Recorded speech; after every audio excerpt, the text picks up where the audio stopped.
Hello mga kasabong, ninyo Anthony sa El Nino Conditioning System, ang observant na magmamanok.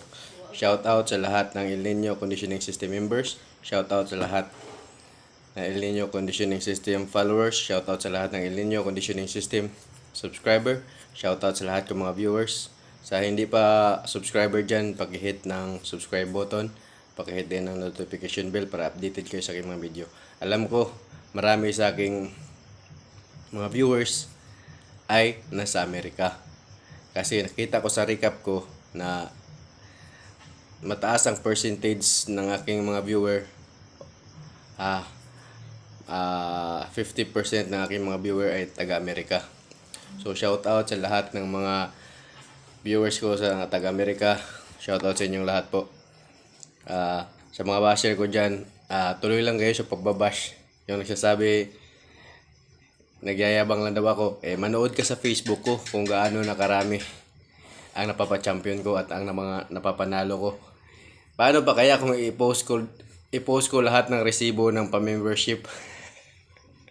Kung i-post ko lahat ng resibo ng membership ng aking mga member, lalo kayong maiingit.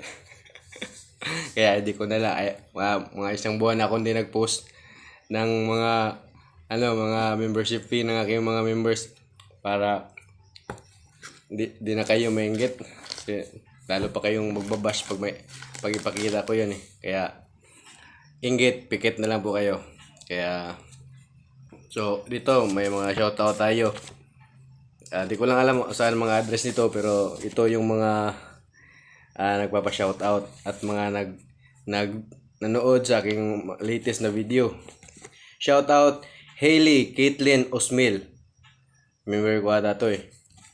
Shout out Obit Diaz, shout out po sa iyo. Shout out Louis Jim Gubalani. Shout out Ruel Marquez.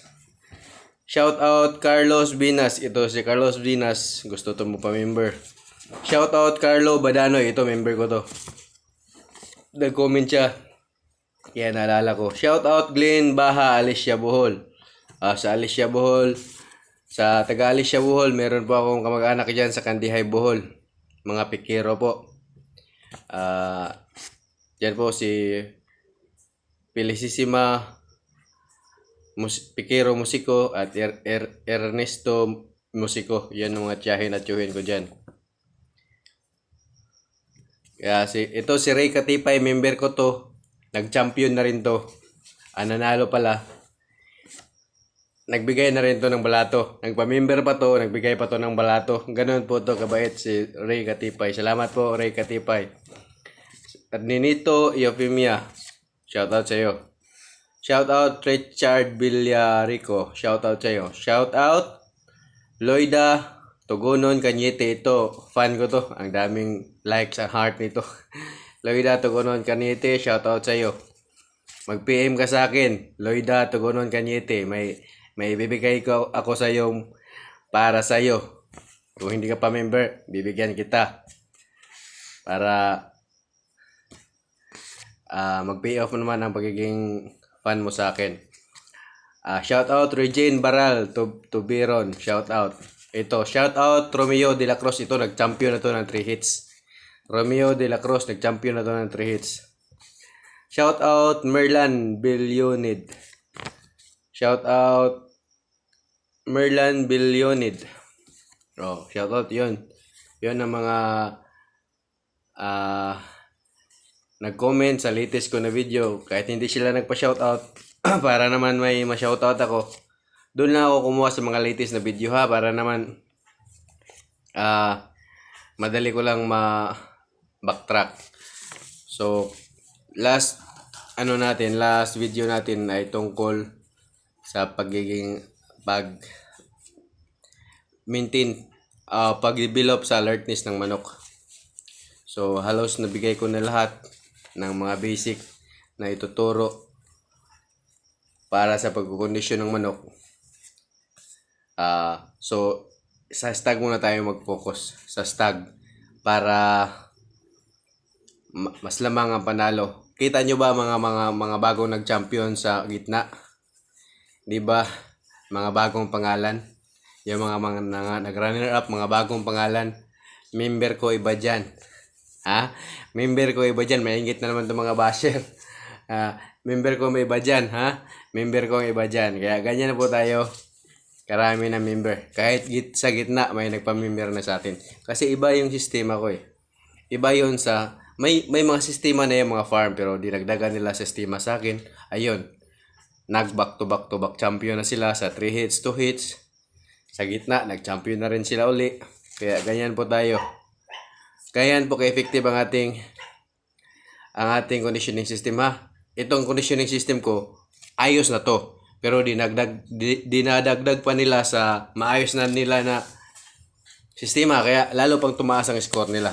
Kaya shout out sa lahat ng mga farm na nagcha-champion. Balato naman. Balato naman. Andyan naman Gcash ko eh. Andyan naman Gcash ko sa inyo eh. Kasi through Gcash naman ang membership natin, di ba? Alam nyo na Gcash ko. Kaya balato naman. Kailangan ko talaga itong bahay ko. Utang to. Weekly, monthly, lahat ng araw-araw, lahat ng style ng pautang inutangan namin para makabahay. Ito, may bahay na kami. Meron din kaming utang.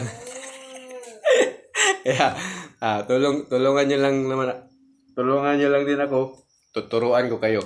Alam ko, marami nang nag-champion kahit di pa member. Kasi, itong tinuturo ko, itong basic na tinuturo ko, effective talaga to. Lalo na pag yung mga sikreto ang ituturo ko sa inyo. Kaya magpa-member na kayo. Yung mga nananalo sa sistema ko, mamalato naman kayo. Para naman gaganahan tayo. Ha? Para gaganahan. Andyan naman Gcash ko eh. 0910-635-1218. Yan po Gcash ko. Chinkor Casinillo name niyan. Sa asawa ko yan. Kaya, ito naman, i-share ko naman kung paano i-condition ang stag. Kasi sa stag, di ba? Kung naayos na ninyo, pinayar na ba ka dito, mabis? Pinayar siya ka dito. Kung naayos na ninyo, ang paa ng manok nyo, matibay na ang kaliwang paa ng manok nyo, matibay na ang pakpak sa sistema ko, maayos na ang tapang, yung tapang sa manok nyo maayos na. Dapat maayos pag hardening nyo yan ha. Gamitan nyo ng babae. Tapos, i-recap nyo lang yung mga turo ko. Maayos na yung cutting sa manok nyo. Paano ba makita na maayos na cutting? Yung nakakauna. Nagka-cut talaga yun. Basta nakakauna, nagka-cut talaga yun. Lalo na kung maayos ka magpahinga ng manok, magka-cut talaga yan. Basta nakakaon ng palo, magka-cut yan. Kaya yung dinuro ko sa inyo, paano pagandahin ng palo ng manok nyo, i-apply nyo yun. Tiyak, lalamang kayo sa panalo. Yung mga tinuturuan ko, kahit hindi pa member, nagpapasalamat na sa akin. Yung manok nilang grounder, umaangat na. Sa Lapu-Lapu, yun, nagpasalamat. Hindi pa yun siya member, pero nagpasalamat siya sa akin. Yung manok niyang hats, umaangat na. Dahil sa turo ko. Gusto nga niya makipag-meet up sa akin eh. Susunod na lang. Kaya, pasalamat daw siya. May bibigay yata siya. Pero sabi ko, susunod na lang. So, dito naman tayo sa pagkukondisyon ng stag. Paano ba i-kondisyon ng stag? Alam natin, ang stag ay madali yung may stress. Dapat natural conditioning lang yan. Natural conditioning. Pag sabihin natin natural conditioning, rotation lang yan. Light workout rotation. Kahigan ka ng 10 minutes or 15 minutes. Kahigan. Talian. Kulungan. Ganun lang po. Ganun lang po talaga. Tsaka, ibitaw nyo. Kung hindi pa masyadong nabitaw yung manok na yan, tas malayo-layo pa ang by October, may laban na yung mga member ko. By October. So, basta mag-start na maglaban nung sakto na yung tapang, ibitaw nyo na yan. At least twice a week. Huwag bugbugan ha. Kasi, di na kailangan ng bugbugan na sparring kasi madali lang po. 1-2 patamaan lang may kalalagyan ng kalaban. Kaya ang i-train nyo sa manok nyo, accuracy sa palo. Kaya ibitaw nyo nang malapitan yung mga stag nyo. Tingnan nyo kung gaano kabilis ang reflexes niya, gaano kabilis siya bumato, tiyak lamang na kayo. Kaya gano'n na. Sa stag, simple rotation lang po ang kailangan dyan. Scratch box, kung may flying pin kayo, flying pin kayo. Kung may sa talian, kung maayos ang talian nyo, hindi masyadong mainit, italiin nyo yan. Ilagay nyo sa kulungan. Bakit laging may kulungan? Yung conditioning ko. Kasi nasa pahinga po, makakagain ng lakas. Pahinga po talaga. Kahit sa tao, kahit anong athlete, dapat maayos ang pahinga mo. Kaya dapat kung nag-workout ka sa isang araw, dapat may pahinga ka rin. Ganun lang po kasimple yun. Di naman po tatagal, pag maayos ang cutting ng manok mo, hindi po tatagal ang laban. Hindi aabot ng 1 minuto. Kaya hindi na yan kailangan ng endurance. Hindi na po yan kailangan.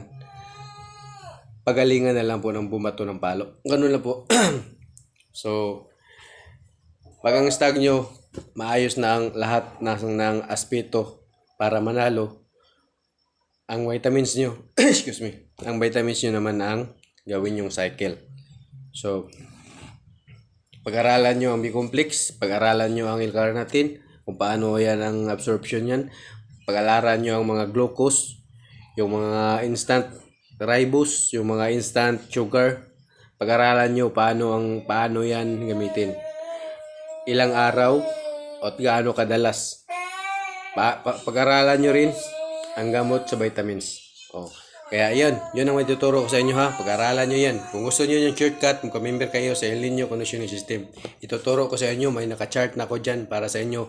Effective lahat ng binibigyan ko, nagpapanalo. Kaya magpa-member na kayo. Magpa-member, konti lang hiningi ko, hindi naman malaki. Pero tiyak, papalo man ako nyo. Salamat guys, salamat.